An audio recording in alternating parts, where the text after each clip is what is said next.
Hi guys, my name is Tito. I make videos on personal finance, saving and investing most of the time, but some other times I talk about other things, like today when I'll be reviewing the highly anticipated Tunde Kelani film, Ayinla. Ayinla is a drama loosely based on a brief period in the life of popular 1970s Apala musician Ayinla Wahid Yusuf, also known as Ayinla Omowura. Although the movie isn't a biopic, it tells a story about Ayinla's growing fame in Abeokuta, Ogun State, and his love for music, alcohol, and women. It's also a period piece set in 1980 as preparations are being made towards Ayinla's first show in London, England. The film stars Dimeji Lateef, Omowunmi Dada, Adebowale Adedayo, Laoye, Kunle Afolayan, and Bimbo Ademoye, amongst others. It's produced by Jade Osiberu, who also produced Sugar Rush, and the film was directed by respected filmmaker Tunde Kelani. Now, this review is going to be spoiler-free and it's going to be biased as well because the producer of the movie, Jade Osiberu, is a friend of mine and I've worked for her before.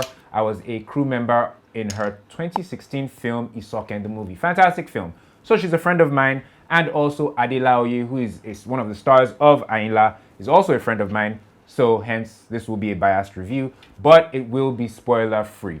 We're moving up in the world. We're drinking Chivita now. If you're just interested in the review portion of this video, there are timestamps on the screen right now, and you can just go and watch the review directly. I say this because this movie, Ayinla, is a serious conversation starter. There's so many things to talk about regarding this film that I'm going to talk about in this video. So if you're not interested in any of those things, you just want to watch the review or hear what I have to say about the movie, you can just skip to the timestamp showing on the screen. That said, I would like to start by talking about the dilemma of reviewing movies that are made by my friends or either star friends of mine. I say this because something happened in March. In March, Ponzi came out. Ponzi is was a good film directed by my friend Kayode Kasum. I did a fantastic review. I gave it a raving review. And there's a movie critic, I should say, on Instagram called Cinema Pointer. Cinema Pointer is an anonymous account, and they didn't like Ponzi as much as I did. They gave it a bit of a bad review. And they also went on to say something like, there's something going on in Nollywood now where friends of filmmakers and friends of actors lie and say that their friends' movies are fantastic.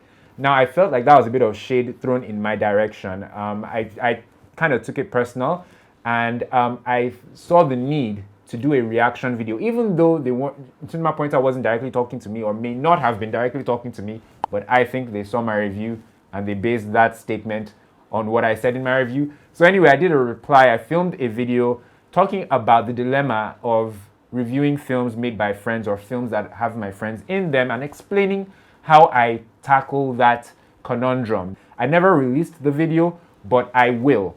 I will because this is a recurring issue. Because my friends are going to continue making films or starring in films, and I'm going to continue reviewing those films and most likely giving them good reviews. And so people will keep on asking me, that how does it affect my review? Because it happened yesterday at the premiere. The premiere of Ayinla was yesterday, and another friend of mine, Joel, he asked me that, does knowing people in the movie, does it affect the rating or the review that I do of the movie? And I told him, yes, it does. So long story short, I will be putting out another video explaining that whole dynamic. Look out for it. And I will be using that video to just answer this question when I get it in the future. I just felt that that was important to mention. That said and done, let's dive into Ayinla itself, starting with the story and a bit on how the story was actually told. Once again, this movie review will be spoiler-free because I want you guys to actually go out and see this movie, Ayinla. Secondly, before the movie started at the premiere yesterday, we were told that this film isn't a biopic. It's just loosely based around like events that happened in Ayinla's life. So that said, when I watched it, there were two things that really stood out to me regarding the story. There's the story itself and the way the story was told, both of which were a bit unconventional, in my opinion, as far as Nollywood goes. I'll explain.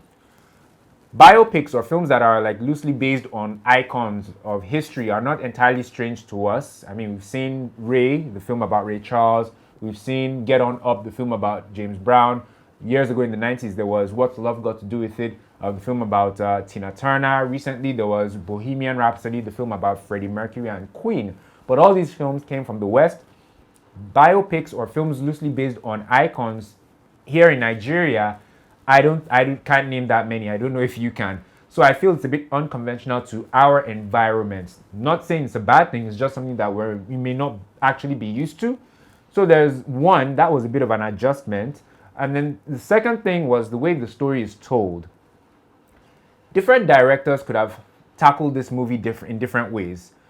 Tunde Kelani did it in his Tunde Kelani way, which is Tunde Kelani's way of filmmaking. Let me just put it like that. If you're used to TK's films, I'll just call him TK for now, which is what people popularly call him. If you're used to TK's films, you flow quite well with this movie. But if you're not, you may have a bit of not a disconnect, but you'd have to adjust to the storytelling style of TK. I say this because there's an interesting dynamic with this movie, Ayinla. You have stars who are, who appeal to Gen Z or the younger audiences, people like Bimbo Ademoye, Omowunmi, Dada, Laoye, Debo, Adediyo, Mr. Macaroni. These people speak to, or these actors speak to, like, the younger demographic. They will see these actors in this film and they want to go and see the film. But when they see the film, the storytelling style or the filmmaking style may not be, at least this is my concern, may not be what they are used to. So there may be a bit of an adjustment to be made as they watch the film. I don't know if that makes sense. So I guess it's because I'm not necessarily used to TK's films, but I'm open to different filmmaking styles and filmmaking experiences.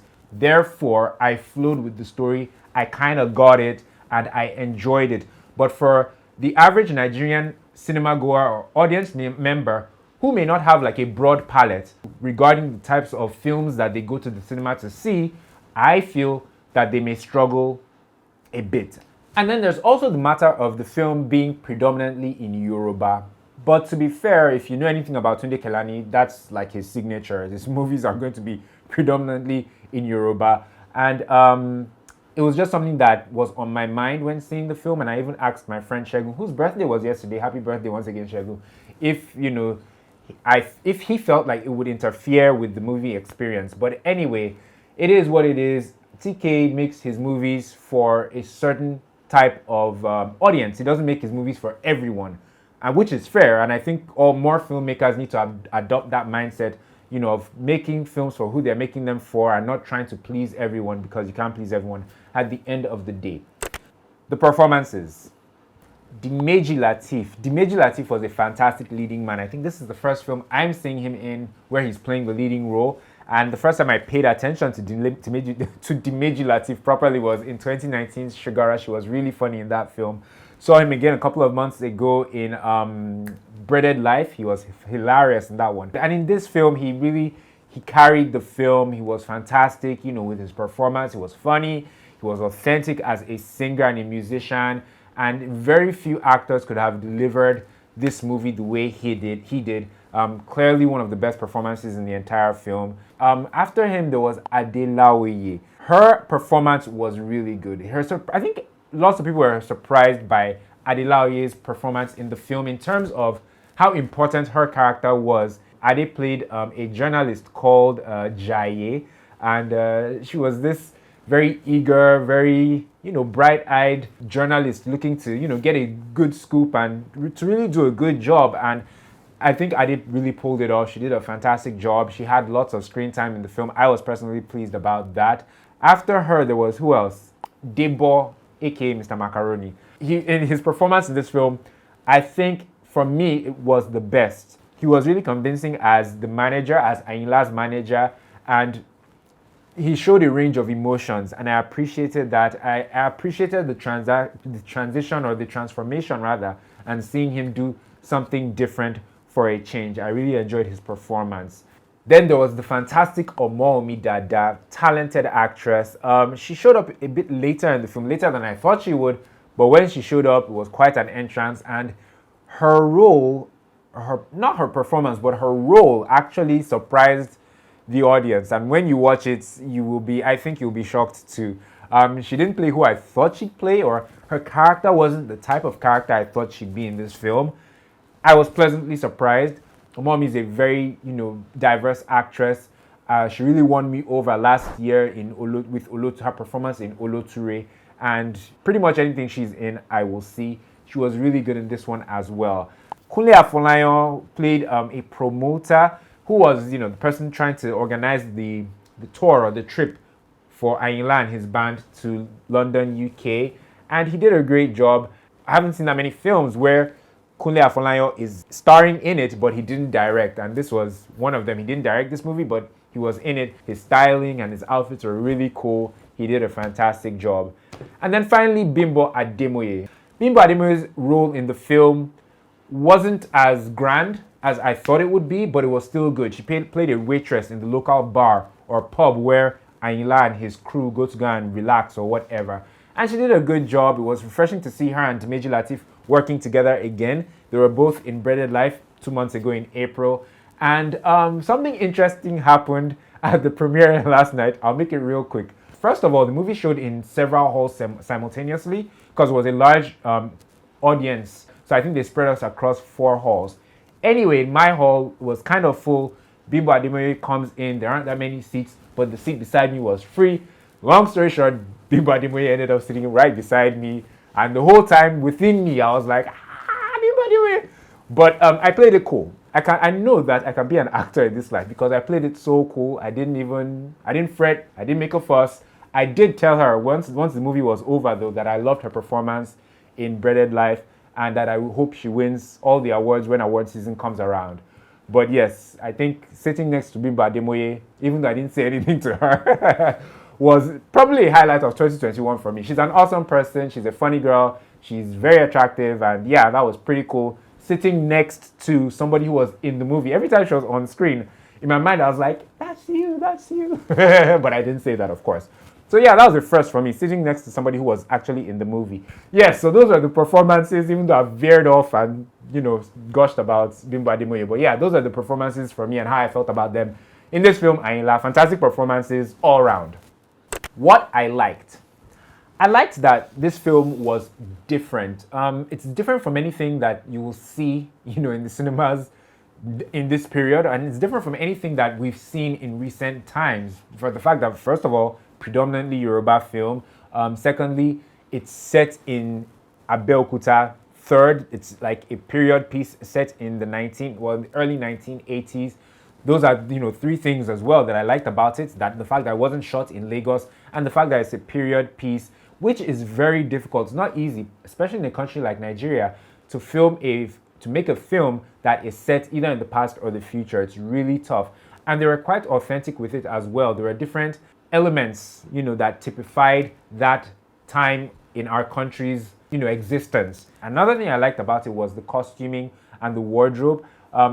Having worked with Jade in the past, the aesthetic and the look and the feel of the movie matters a lot to her. So I could see her signature in the outfits and in the colors and in the visuals of the movie. I could see, her handwork in certain elements there, and I really appreciated that. The outfits were really good, and I liked the art direction of the movie. Oh, and I think I liked the fact that there was a bit of an educational element to the film. I think I learned a thing or two about Apala music and Ayinla's life and, Abeokuta and whatnot. So I like that. I like when I go and see a film and I learn something new.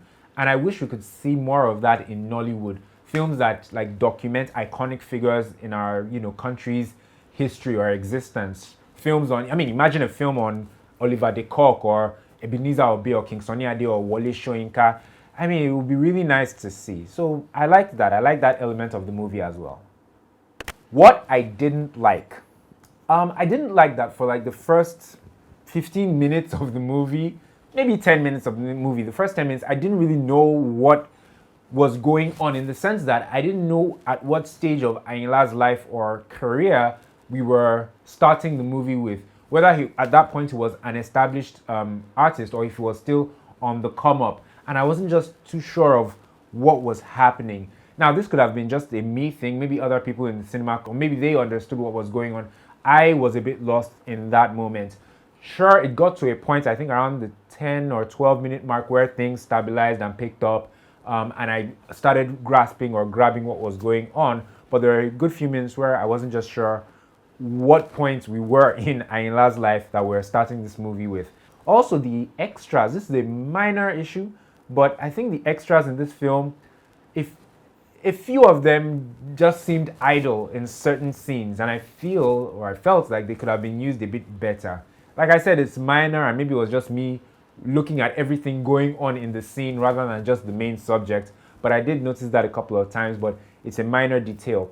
Finally, it kind of stressed me out a bit, not knowing what aspects of this movie were factual and which ones were fictional or made up. Because like I said, they told us that this film isn't a biopic, it's just loosely based on his life. So there are certain scenarios or scenes or happenings in the film that when they happened, I found myself wondering, okay, so did this really happen in real life? Did he really have this incident? Did he really have this, issue? Was he really like this? So that kind of grinded my gears a bit. But I did find an article, an interview in Punch newspaper that they had with Ayinla's drummer last year, and he talked about Ayinla and certain things in that interview. I'll link it in the description box below. Certain things in that interview actually supported things that happened in this movie. Things like his alcoholism and, was it alcoholism or just his love for alcohol? That, and then his love for women, and him being a bit of a boisterous character who was known to get into lots of fights. So I guess those elements in the movie were actually factual. But then there are characters in the film that I found myself wondering if these people were real people in Ayinla's life or if they were made up. But to be fair, with films like Western films like Ray and Get On Up and What's Love Got to Do with It and Bohemian Rhapsody, they don't tell us in those ones either which aspects of the movie were factual and which ones were fictional. So I guess I should view Nollywood films the same too. Who should see it?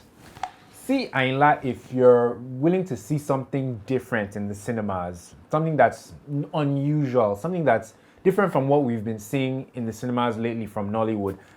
See Ayinla if you're ready to broaden your horizons with regards to the types of movies that you see. There are different kinds of films out there, not just the contemporary ones that they've been showing us for months and months. If you're willing to start seeing some things that are more intelligent, intellectual, and sophisticated, then you should see Ayinla. See Ayinla if you don't mind reading subtitles. Lots and lots of subtitles. But if you're a native Yoruba speaker, you'll be fine.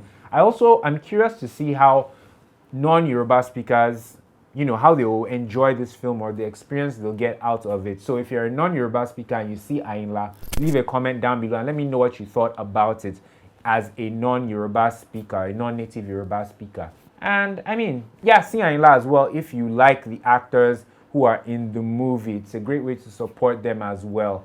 And like I said, just bear in mind that it's a different kind of movie experience.